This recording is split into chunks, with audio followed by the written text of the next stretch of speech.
प्रभु यीशु ख्रीस्त में मेरे प्यारे भाइयों और बहनों, आज फिर पिता परमेश्वर ने हम सबको एक सुंदर सुबह दी है। बीती रात वह हमारे साथ रहा, हमें सुरक्षित रखा और देखिए आज फिर हम सब उठे हैं इस प्रार्थना सभा में, जिससे कि हम उनके वचनों का अध्ययन कर सकें। इन सारे मौकों के लिए हमें उन्हें तहे दिल से धन्यवाद देना होगा। आज का वचन जो हम पढ़ने जा रहे हैं वह हमें यह महसूस कराएगा कि किस प्रकार हमारे जीवन में कितनी भी कठिनाइयां आए, जितनी भी विपरीत परिस्थितियां आए, लेकिन एक सृष्टिकर्ता जो हमारा रचयिता है वह हमें कभी नहीं छोड़ता। आज का वचन जो हम अध्ययन करने जा रहे हैं वो लिया गया है नहमीया के पुस्तक से, अध्याय 9 पद संख्या 20 से 21, और वह इस प्रकार है। तूने उन्हें अपना अच्छा आत्मा दिया ताकि वह उन्हें शिक्षा दे। तूने उनके मुंह से मन्ना नहीं छीना, और जब उन्हें प्यास लगी तब तूने उन्हें पानी दिया। 40 वर्षों तक तूने जंगल में उनकी देखभाल की, उन्हें किसी बात की कमी ना हुई। उनके कपड़े घिसे नहीं और उनके पैर सूजे नहीं। प्यारे भाइयों और बहनों, सबसे पहले समझते हैं ये उनके किसके लिए कहा गया है। उनके लिए कहने का तात्पर्य है इजराइलियों के लिए, क्योंकि वो मिस्र की दास्तां में सालों से पड़े हुए थे और उनकी पुकार आखिरकार पिता परमेश्वर सुनते हैं और उसे मिस्र की दास्तां से बाहर निकाल रहे हैं। और इस रूप में उन्हें कई बार जंगल की राह देखनी पड़ी, कई निर्जन स्थान हुए जहां पे खाने को पीने को कुछ भी नहीं था। वो एक अस्थिरता की जीवन से आगे बढ़ रहे थे, लेकिन वो सारे वक्त वचन हमें कह रहा है कि तूने उनके मुंह से मन्ना नहीं छीना, और जब उन्हें प्यास लगी तब तूने उन्हें पानी दिया। इसका मतलब साफ है। सबसे पहले समझिए, इजराइल एक बड़ी दास्तां में थे मिस्र के अंडर, लेकिन जब मिस्र की दास्तां से निकालने के लिए खुद परमेश्वर उनके साथ थे तो उसने यह भी सुनिश्चित किया कि उन्हें किसी भी चीज की कमी नहीं होगी। हमारे जीवन में जब भी हम किसी विपरीत परिस्थिति में फंसते हैं या किसी दिक्कत में होते हैं, पिता परमेश्वर हमें ऐसे ही राह दिखाता है।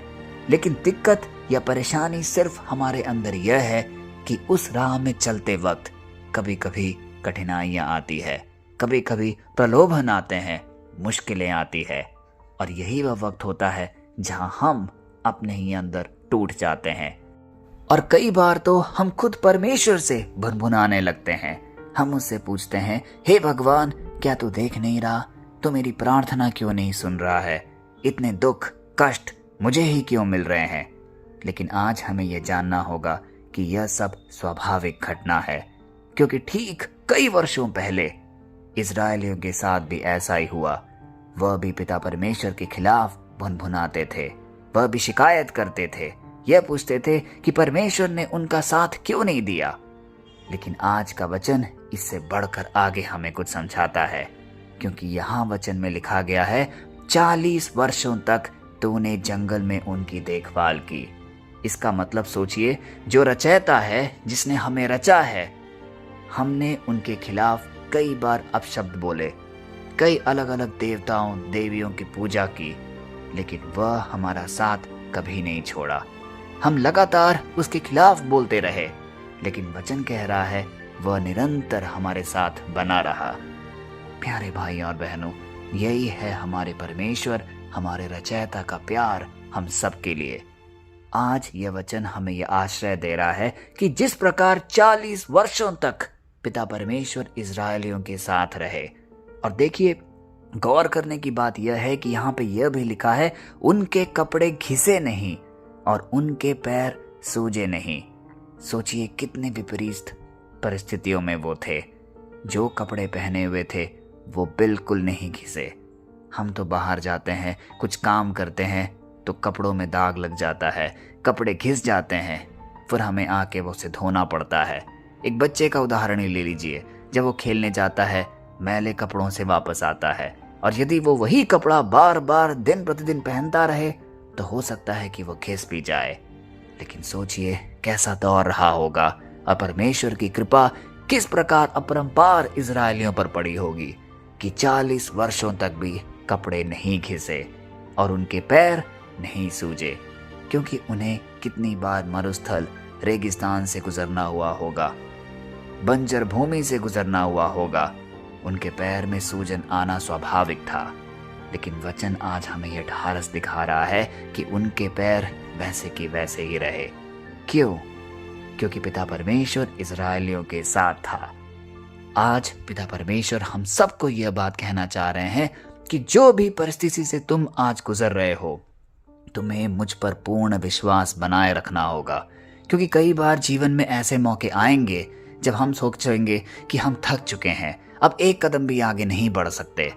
कितने ही लोग अपने जीवन को अंत कर देते हैं, सुसाइड कर लेते हैं।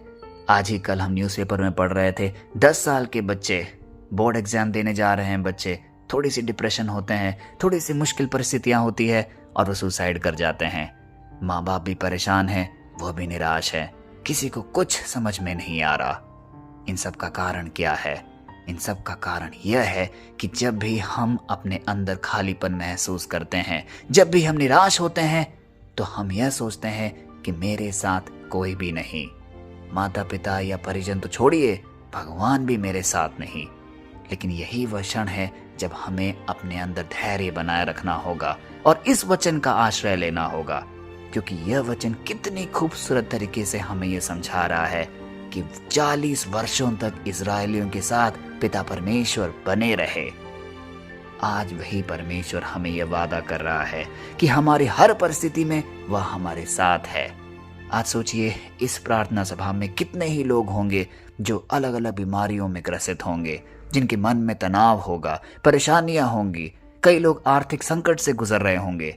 लेकिन जब आज पिता परमेश्वर हमसे यह कह रहे हैं कि वह हमारे साथ है, वह हमारी सारी परिस्थितियों को देख और परख रहा है और वह हमें इससे छुड़ाएगा, तो सोचिए कितना बड़ा हमें आश्वासन मिलता है। प्यारे भाइयों और बहनों, इस वचन को हमें आज अपने दिल में उतरने देना होगा, क्योंकि यह वचन में कुछ ऐसा ढारस है जो हमें आने वाले दिनों में इतना उत्साहित करेगा कि हम हर मुश्किलों को एक उत्तेजित भावना से हम आगे बढ़ेंगे। कभी हम नहीं गिरेंगे, कभी हम नहीं थकेंगे। आइए इस वचन को अपने दिल में संजोए रखकर एक छोटी सी प्रार्थना पिता परमेश्वर के सम्मुख रखें, और इस प्रार्थना को करते वक्त प्यारे भाइयों और बहनों, उन सबको याद करिए जिन्होंने भी प्रार्थना के लिए आपसे निवेदन किया हो। आपके अपने लिए, अपने परिवारजनों के लिए ऐसा कोई मतलब रहा हो जो कि आपको अंदर ही अंदर परेशान कर रहा हो सकता है आपकी कोई बीमारी, कोई आर्थिक समस्या, कोई पारिवारिक झगड़े या कोई भी दिक्कत हो आपके अंदर, या अपने बच्चों के भविष्य को लेकर आप चिंतित हो। आज उन सबको पिता परमेश्वर के पावन चरणों में समर्पित करके यह प्रार्थना हम बोले। हे स्वर्गीय पिता, आज हम तेरे सामने आते हैं। धन्यवाद कि तू कभी हमें नहीं छोड़ता। आज कितने सुंदर रूप से आप 40 वर्षों तक इजरायलियों के साथ रहे, जिससे कि वह सुरक्षित महसूस कर सके। प्यारे पिता, हम कई बार अपनी परेशानियों में थक जाते हैं, टूट जाते हैं, आपके ही खिलाफ बोलने लगते हैं, लेकिन अब हम नहीं थकेंगे, क्योंकि हम जानते हैं कि जिस प्रकार तूने इजरायलियों को मन्ना दिया, पानी दिया, कपड़े घिसने नहीं दिए और उनके पैरों को टूटने नहीं दिया, वैसे ही आज तू हमें सुन रहा है, हमारी दुखती रग को देख रहा है। तू देख रहा है कि हम किस किस बात से पीड़ित हैं, हमारी बीमारियां जो हमें नहीं छोड़ रही, हमारी आर्थिक तंगी जिसके लिए हम निरंतर प्रार्थना कर रहे हैं, कई कर्ज जो हम ले रखे हैं वो हमसे नहीं छूट रहे, लेकिन तू अपनी शक्तिशाली स्पर्श से हमारे अंदर वो बदलाव लाएगा। तू चमत्कारी ताकत हमारे जीवन में फिर से उड़ेलेगा। हम ये विश्वास करते हैं। हे परमपिता, आपसे इस चीज का भी निवेदन करते हैं कि तू हमें अपनी पवित्र आत्मा से आज इसी जगह पर भर दे। हर टूटे दिल पर अपनी शांति उतार, हर बीमार शरीर पर आज अपना स्पर्श से चंगाई दे। हर डर को हमारे अंदर से निकाल, चाहे वो चिंता हो, असुरक्षा हो या किसी भी बात की परेशानी हो, तू हमारे जीवन से उसे दूर कर दे। हे पिता परमेश्वर, हम निरंतर तेरे सामने आते रहेंगे, आपकी महिमा गाते रहेंगे, आपके वचनों पर अध्ययन करते रहेंगे। यह प्रार्थना हम पूरे विश्वास के साथ आपके पावन चरणों में समर्पित करते हैं। हे पिता, हमारी प्रार्थना सुन। प्यारे भाइयों और बहनों, आज का वचन हम सबको याद दिला रहा है कि तू अकेला नहीं है, मैं तेरे साथ हूँ। हमें सिर्फ और सिर्फ विश्वास करना है। हो सकता है कि इजरायली विश्वास में थोड़े कम पड़ गए हो, इसलिए वो ईश्वर के खिलाफ भुनभुनाते थे। हम भी कई समय ऐसा ही करते हैं, लेकिन आज ये वचन हमें दोबारा अपने जीवन पर मनन चिंतन करने का एक सुनहरा अवसर दे रहा है। तनिक भी हम अविश्वासी ना बने। जब भी कोई दिक्कत आए, परेशानी आए, तुरंत पिता परमेश्वर के सामने एक प्रार्थना स्वरूप, दंडवत स्वरूप उनके सामने जाएं और विश्वास रखिए वह हमारे हर दुख को हरेगा, हमारी हर बीमारी को वो चंगाई देगा। आइए इस आश्रय के साथ, इस वादा के साथ इस वचन को कई लोगों तक हम बांटें, क्योंकि जितनी दूर यह वचन जाएगी उतनी ही चंगाई उन सब के जीवन में लाएगी। इस विश्वास के साथ हम कल फिर मिलते हैं। तब तक के लिए पिता परमेश्वर की असीम दया, कृपा और क्षमा में आप सबको, आपके परिवारजनों को, आपके हर एक निवेदन को हम समर्पित करते हैं। पिता, पुत्र और पवित्र आत्मा के नाम पर, आमीन।